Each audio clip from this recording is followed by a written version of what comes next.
গুনার কাম করাইতে হবে না, এইখান যদি করতে পারো তাহলে গুনাহ শুরু হয়ে গেল, মওত পর্যন্ত এদের গুনাহ চলতে থাকবে না।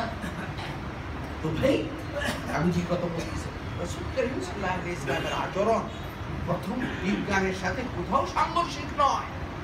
রাসূল সাল্লাল্লাহু আলাইহি ওয়াসাল্লামের আচরণ আমার কাছে সাংঘর্ষিক কখন মনে হয়, যদি আমি এটাকে বুঝাইতে না পারি, আমি বুঝাইতে না পারি।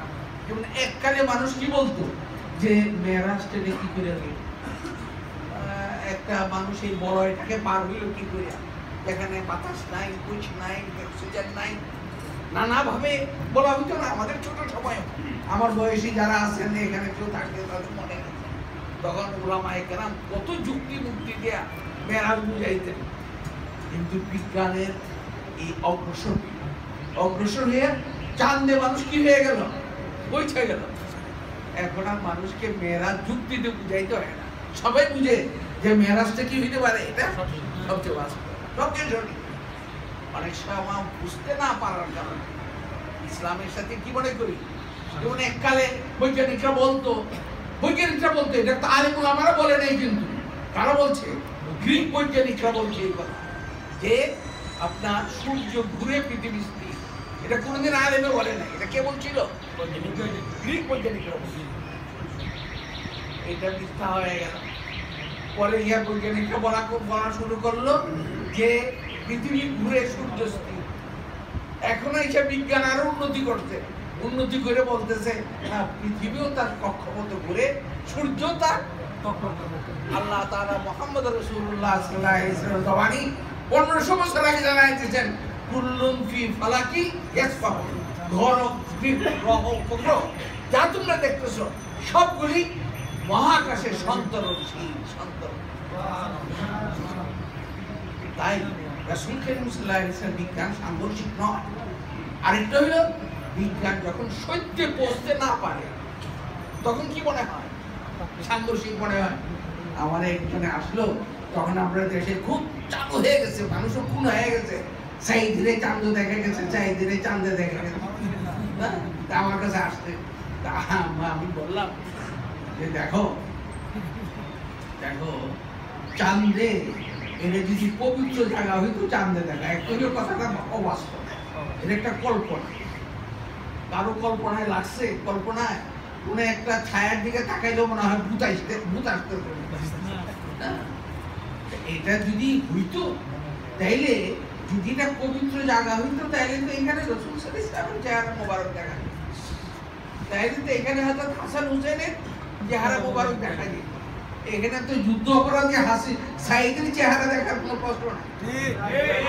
পরে বললাম আসল ব্যাপারটা শুনো, হলো কি, ইসলামে আছে যে কিয়ামতের পরে, হাসরের পরে আল্লাহ তাআলা এই চাঁদ সূরজ যা আমরা দেখতেছি এইগুলিকে আল্লাহ তাআলা জাহান্নামের অংশ বানায় দিবেন। কেবল মসজিদগুলিরে আল্লাহ তাআলা বেহেশতের অংশ বানাবে।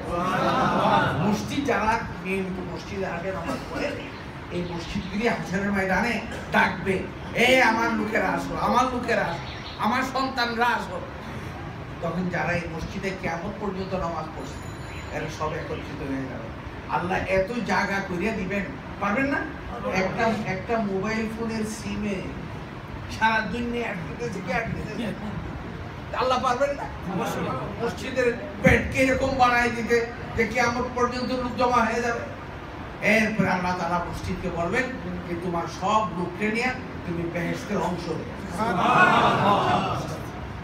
কিন্তু চন্দ্র সূর্য কি এর অংশ থাকবে না, জাহান্নামে। আমি বললাম তাইলে সাইদি ভক্তরা কি আগে স্বীকার করতেছে যে সাইদ মরবার পরে জাহান্নামের অংশ, তাই চাঁদে দেখা গেছে, এর মসজিদে দেখা যায় না। আরে দেখবে কাবা শরীফে দেখ,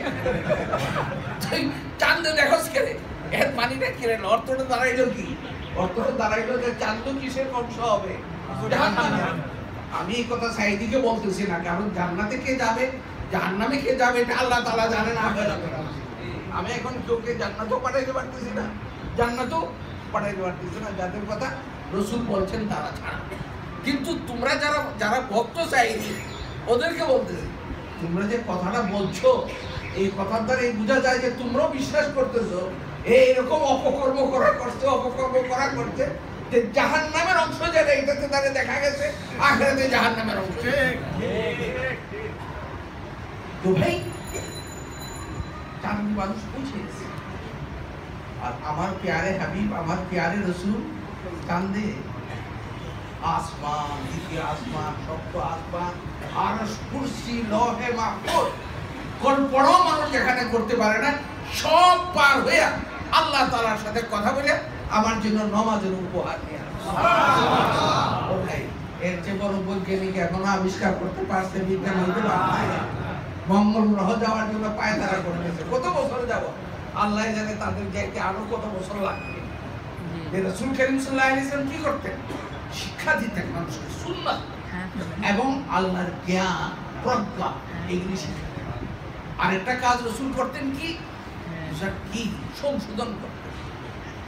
আপনার কি করতেন?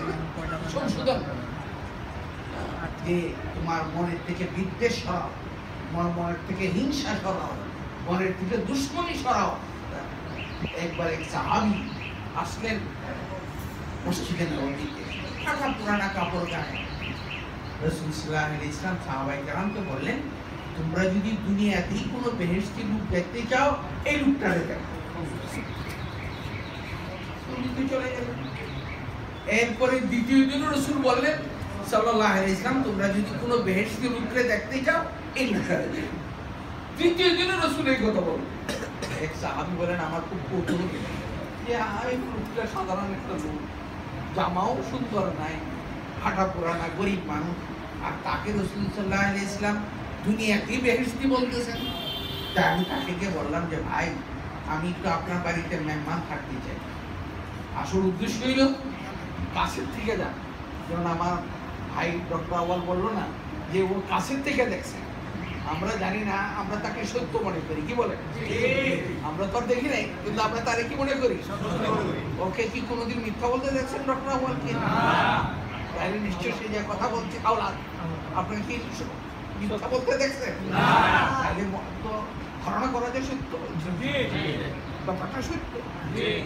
ঠিক উনি চাইছিলেন কাছের থেকে দেখবেন, ঘরে গিয়ে দেখবেন আসলে সে আলাদা কোনো আমল করে কিনা। এখন ঘরে যাবেন কি বলে যে মেহমান হতে চাই, আর সাহাবায়ে কেরাম তো মেহমান পাইলে খুশি হইতেন। আজকাল তো মেহমান পাইলে মনটা নারাজ হয়ে যায়, যে টাউন বুড়ার মানে গ্রামের থেকে আসতে বলতেছে কি বুড়ার হুঁশ নাই। আমরা টাউনে একটা চৌকি আর একটা থাকবার জায়গা নেই, আর এসে এখানে থাকতো, কি করে বিদায় দিবে এই নিয়ে চিন্তা। কিন্তু সাহাবায়ে কেরাম খুশি। আমাদের ছোট সময় দেখছি গ্রামে মসজিদের সে মানে সন্ধ্যার সময় আইসা মানুষের খোঁজ নিত, কোনো মেহমান অতিথি আছে নিত কি নিত? আপনাদের গ্রামের মধ্যে তাই দিত, এটা তো গ্রাম ছিল না। তো আপনার তিনি খুব খুশি হয়ে নিয়ে গেলেন। উনি বলেন যে আমি তার বাড়িতে একদিন রইলাম, 2 দিন রইলাম, 3 দিন রইলাম, তার সাথে সাথে করলাম, কিন্তু দেখি যে ওনার কোনো বিশেষ আমল নাই। উনি আমরা যেরকম নামাজ পড়ি এরকমই বেশি আমল, যে এই ধরনের কিচ্ছু না। আমি সেদিন বললাম, ভাই আসছিলাম তো রসুল এই কথা 3 দিন বললেন তোমাকে, তুমি বিশেষ কি আমল করো এটা দেখার জন্য। এখন তো দেখলাম কি আমল তুমি বেশি করো, আমার চোখে তো দেখলাম না। ও বলতে যে ভাই আমি আমল বেশি করি, যা তুমি দেখছো তাই।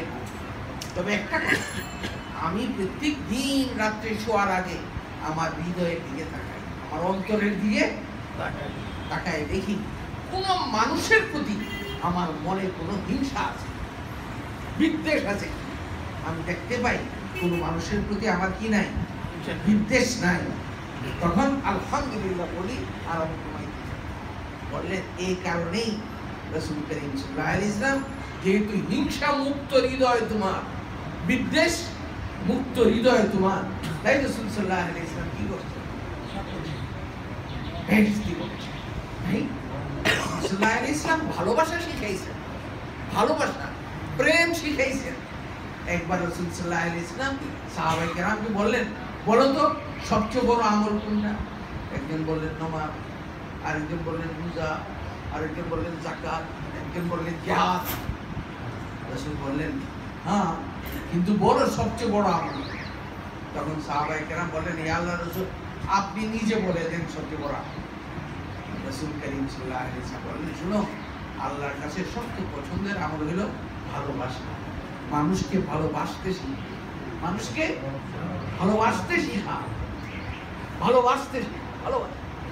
যে ইসলাম এরকম প্রেমের ধর্ম, ভালোবাসার ধর্ম না, আজকে কিছু লোক সন্ত্রাসী উগ্রবাদীরা পৃথিবীতে ইসলামকে একটা বর্বর ধর্ম, একটা নির্মম, একটা কঠোর, একটা নৃশংস ধর্ম হিসাবে পরিচিত করতে চাচ্ছে। নাউজুবিল্লাহ মিন যালিক। আমি টুইন টাওয়ারের ঘটনা ঘটবার আগে আমি আমেরিকায় ওইখানে আমেরিকায় গিয়েছি। আমি টুইন টাওয়ারের ঘটনা কয়েকবারই পরেও কয়েকবার গিয়েছি। তো